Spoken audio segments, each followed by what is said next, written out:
آج ہم پاکستان کی تاریخ کے ایک اہم دور پر بات کرنے جا رہے ہیں جب ملک سپر پاور بننے کے دہانے پر تھا۔ 1947 میں برطانوی استعمار سے آزادی حاصل کرنے کے بعد پاکستان کو وسائل کی کمی اور سیاسی عدم استحکام سمیت متعدد چیلنجز کا سامنا کرنا پڑا۔ آپ دوستوں سے گزارش ہے کہ ویڈیو کو آخر تک دیکھیں اور ویڈیو کو لائک بھی ضرور کیا کریں۔ تاہم ایوب خان اور ذوالفقار علی بھٹو کی قیادت میں پاکستان نے تیزی سے ترقی کرنا شروع کی۔ پاکستان کی معیشت متاثر کن شرح سے بڑھی۔ ملک ٹیکسٹائل، کپاس اور دیگر ایشیا کا ایک بڑا برآمد کدہ بن گیا۔ فوج کو جدید بنایا گیا اور پاکستان علاقائی اور بین الاقوامی معاملات میں کلیدی کھلاڑی بن گیا۔ ذوالفقار علی بھٹو ایک کرشماتی اور ذہین رہنما 1970 کی دہائی میں پاکستان کو ایک عظیم قوم بنانے کا وعدہ کرتے ہوئے اقتدار میں آئے۔ انہوں نے مختلف اصلاحات نافذ کی جن میں صنعتوں کو قومیانہ، زمینی اصلاحات متعارف کرانا اور تعلیم اور صحت کی دیکھ بھال کو فروغ دینا شامل ہے۔ بھٹو کی پالیسیاں عوام میں گونج اٹھی اور وہ ناقابل یقین حد تک مقبول ہوئے۔ پاکستان ایک مضبوط معیشت، فوجی اور بین الاقوامی اثر رسوخ کے ساتھ ایک سپر پاور بننے کے دہانے پر تھا۔ تاہم بھٹو کی حکومت تیزی سے آمرانہ ہوتی گئی۔ حزب اختلاف کی جماعتوں پر پابندی لگا دی گئی، اختلاف رائے کو دبا دیا گیا اور انسانی حقوق کی خلاف ورزیاں عروج پر تھیں۔ معیشت زوال پذیر ہونے لگی اور بدعنوانی بڑے پیمانے پر ہو گئی۔ 1977 میں بھٹو کی پارٹی پاکستان پیپلز پارٹی نے انتخابات میں دھاندلی کی، جس کے نتیجے میں بڑے پیمانے پر احتجاج اور بدامنی پھیلی۔ جنرل ضیاء الحق کی قیادت میں فوج نے مداخلت کی اور بھٹو کا تختہ الٹ دیا گیا اور بالآخر 1979 میں انہیں پھانسی دے دی گئی۔ بھٹو کی قیادت میں پاکستان کا عروج و زوال آمریت، بدعنوانی اور سیاسی جبر کے خطرات کے بارے میں ایک احتیاطی کہانی کے طور پر کام کرتا ہے۔ سپر پاور بننے کی صلاحیت کے باوجود پاکستان کی ترقی خراب قیادت اور طرز حکمرانی کی وجہ سے رک گئی۔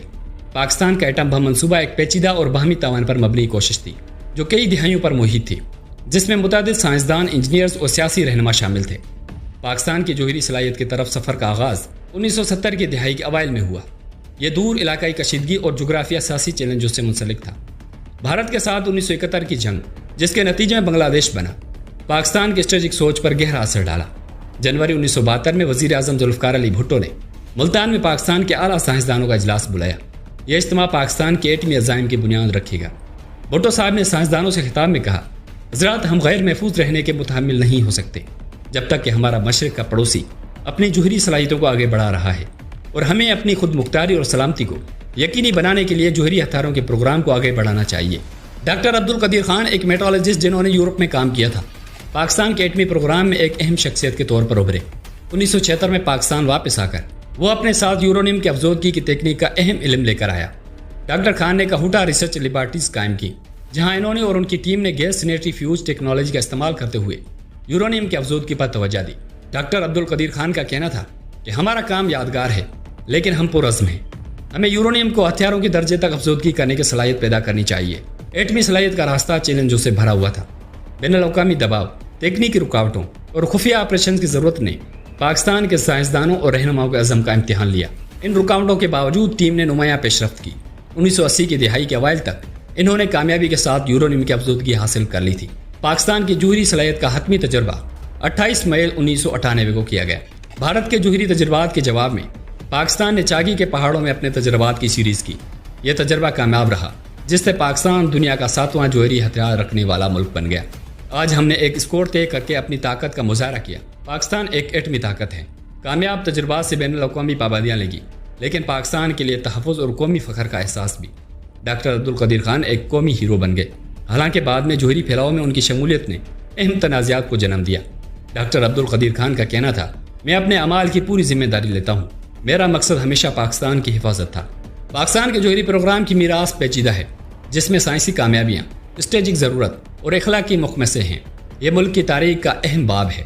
1972 میں ایک ویژن سے لے کر 1998 میں کیے گئے ٹیسٹ تک پاکستان کے ایٹم بم کی کہانی قوم کی مشکلات کا سامنا کرنے کے لیے استقامت اور عزم کا ثبوت ہے۔ اور رہی بات یوم تکبیر کی، یوم تکبیر کیا ہے؟